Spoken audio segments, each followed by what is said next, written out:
The South African lottery system, the preferred escape plan for people who are really bad at maths or those who are really good at daydreaming. As one article puts it, you have about a similar chance of winning the lotto as you do of picking the correct centimeter on a road trip between Mbabane in Eswatini and Maputo in Mozambique. According to the SA Weather Service, your odds of being struck by lightning are considerably better than your odds of winning Mzansi's biggest prize. But what is it all about? I'm Penyo, a man who has not seen the inside of a barbershop in almost 4 months. And this is Joos Africa. Let's dig in.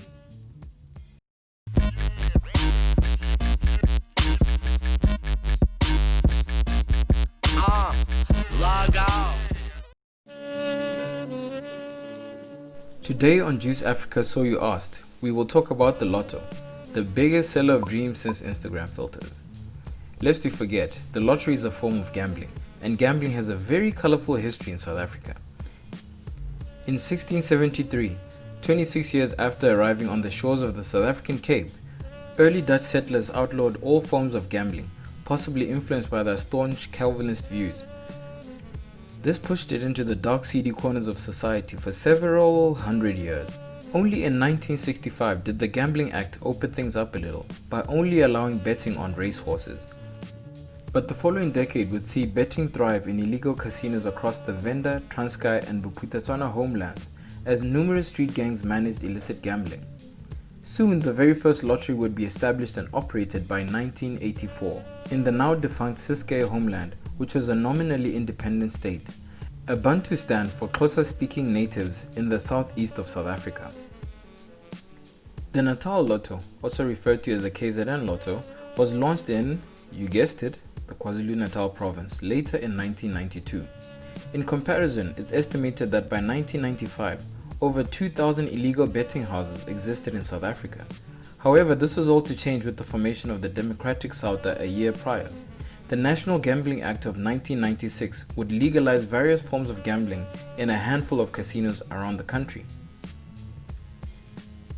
The government later stepped in via the Department of Trade and Industry and negotiated a consolidation of all lottery activity in the country, with the Lotteries Act establishing the National Lotteries Commission in the year 2000, thus ruining all the phanda-phusha fun.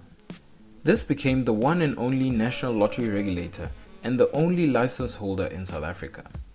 It now regulates various lotteries including sports pools, raffles and other competitions in the country. In addition, it's also responsible for conducting inspections of lottery draws and of draw equipment countrywide. It also audits the figures and lottery sales as well as weekly prices paid out. The National Lottery Commission grants an operator license to a suitable bidder every 7 years. 3 licenses have been awarded to date: Utingo Management from 2000 to 2007, Gidani from 2007 to 2014, and now Ituba Holdings from 2015 to 2022. Of all the revenue generated from ticket sales, half goes into prize money for the jackpot as well as a handful of lower division prize pools of the draw, with amounts not won rolling over to the next draw. A tenth of the money goes to associated costs incurred by the lottery operator, which then keeps a neat 6% as commission. What is interesting though is that a whopping 34% of ticket sales is paid over to the NLDTF, or the National Lottery Distribution Trust Fund. This is a fund administered on behalf of government by elected trustees, and its job is to distribute the money to various non-profit organizations, ranging from charities to sports and arts and culture organizations as well. I suppose even though you're likely not to win, at least your money is kinda going to a good cause. Several of them actually. The monies involved in the National Lottery are absolutely staggering. In 2016, 1.372 billion rand was paid over to the National Lottery Distribution Trust Fund, a figure that's projected to rise to 1.4 billion by the end of 2020. These are pre-corona numbers, by the way, so we don't know. In the last year, Ituba grossed 2.980 billion rands. Yo! In terms of player demographics, it's reported that 2/3 of people that play the lottery in South Africa are living on less than 5,000 rand a month, or 60,000 rand per year. While that may seem obvious for South Africa, by contrast, most lottery players in America, for instance, are more financially well off, comprising of people who earn at least 10 times that, at around 600,000 Rand per annum. As ever, the burning question is, what are my chances of winning? Well, the South African lottery is a 652 game. That means you have 6 correct numbers that you need to pick in a range of 1 to 52 with no repetitions.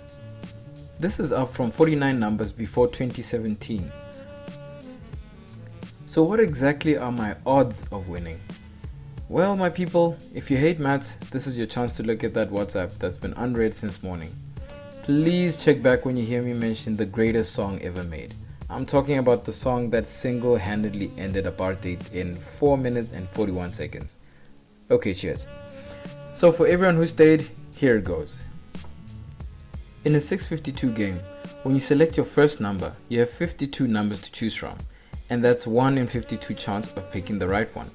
Mathematically, 1 in 52 is represented by the numerical fraction 1 over 52. When you select your second number, you have 51 numbers to choose from, and a 1 in 51 chance of picking the correct one. For your third number, a 1 in 50 chance. For your fourth number, a 1 in 49 chance, and of course a 1 in 48 chance for your fifth number.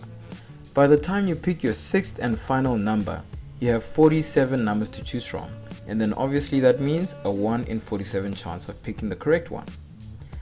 Statistically, it follows that your probability of getting all 6 numbers correct and winning the lottery is the product of these 6 probabilities.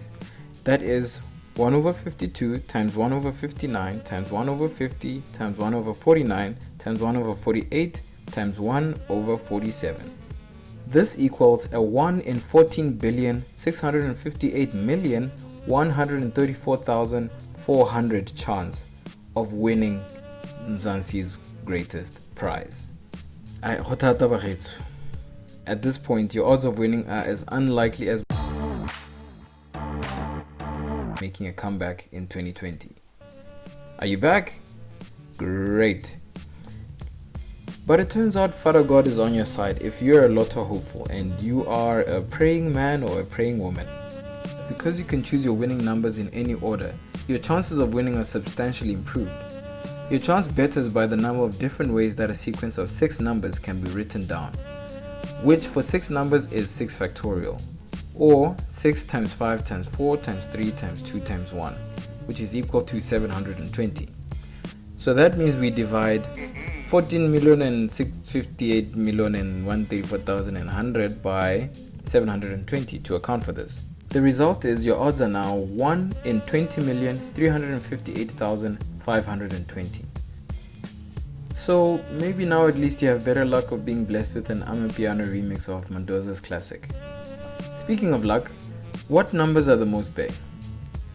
It's tricky to accurately say which are the most or least picked numbers since the lotto expanded from 49 numbers to 52 in 2017. So naturally the last few numbers are at the bottom of the list. But to date, the most drawn number is 16, having been picked 280 times, while 37 is the least big of the bunch, having been picked all of 204 times. Also, it would seem that the Western Cape is the luckiest of all the provinces, as it's had the biggest payout over the last decade by a mile, coming in at a grand total of 750 million, with the Free State following at around 220 million. The Northwest is seemingly behind on their offerings because they came in dead last at 9 million Rand paid out in the last decade.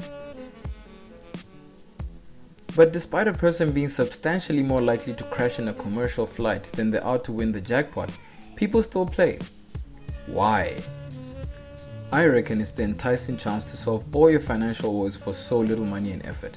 I mean, the 114 million Rand lottery prize of February 2020 was won by a lady who played a single 5 Rand ticket. I think that's a very tempting proposition. Also, the 2 years since 2018 have produced the top 8 biggest payouts in SA National Lottery's history, with all being above 100 million rands, and the highest payout of 232 million was won just last year in 2019. And did I mention that this is tax-free money? This is because a special capital gains tax exemption exists for lottery winnings, meaning no tax is payable on winnings of any size. But you would be liable for capital gains tax on any winnings that you decide to give away over 100,000 Rand per tax year. So that's a pretty good excuse to keep it here, when your relatives ask for imaliana. With figures like that, are you trying your luck in the SA National Lottery, or are you buying a house with your 20 Rand? Please let us know in the comments. Please subscribe to Joos Africa for more content, and don't forget to like and share this video if you enjoyed it. Till next time, peace.